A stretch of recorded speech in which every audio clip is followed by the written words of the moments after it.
Hello everyone, welcome back to my channel, Rising Outsiders. Today I will review Chapter 2 of Usogui in the From the Start series, where I review my favorite manga that has already been finished or on long hiatus from the very start and share it with you guys. Now here we go. We're back on the streets after Baku just won a ton of money betting on an underworld casino playing roulette.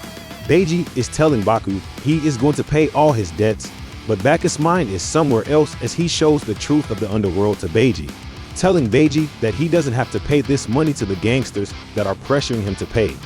Then Baku sends Beiji to the library to study for now, as the money issue gets postponed for another day. Then Beiji talks to a lawyer that says his debt is too big and the interests are so big that he is actually eligible for bankruptcy, which shocks Beiji as he didn't know any of this. Furthermore, he starts to get scared as of what will the gangsters do now, because as the loans from finance companies get cleared by the lawyer in the bankruptcy declaration, it's only time to deal with the underworld loan sharks and their shady loan to Beiji. Beiji just vanished from Baku's side and he went to the loan sharks, clearly stating that loaning him money on such a high interest is illegal. But now he crashes into the real world as he realizes the underworld people don't even care about the law, obviously. As the realization that he is now wrapped in an underworld situation he cannot escape, Beiji starts to panic. But just as this starts to get worse and worse, Baku comes in. Baku walks in like he owns the place, saying straight up that those guys are trash and wants to borrow some money. He takes over the room. Baku is a gambler. He is bluffing by making it seem that he is a big-time Yakuza, and this is his territory. The loan sharks doubt this, and they also say they got Yakuza backing. This turns into a gamble in itself as Baku calls their bluff. "Bring one out, your guys," he says. Baku says he wants to borrow 3 million, throwing trash out of his pocket into the table as collateral, mocking them right in their face.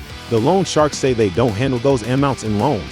And check this out, at 30% interest a day. Crazy, right? That's the underworld. The gangsters all of a sudden change their attitude as one of them sees a winning horse race ticket and all the trash Baku threw on the table, and they just give him the money, an extra million to boot. Then Baku and Beiji just leave, leaving the gangsters with a threat. Baku gambled his way out with Beiji here. Now we're back out on the streets. Beiji is just shocked by everything that just happened. Baku explains now to Beiji how he investigated the shady loan company of the gangsters, figuring out they weren't backed by Yakuza. Also, he set them up by repeatedly calling about having a winning horse racing number. That's right, the same ticket Baku dropped as he threw his pocket trash into the table. He prepared his scenario, and then he gambled to win. Now for my review of this chapter. Okay, so first, don't be like Beiji and take loans from anybody just to live a high life of pleasure and party.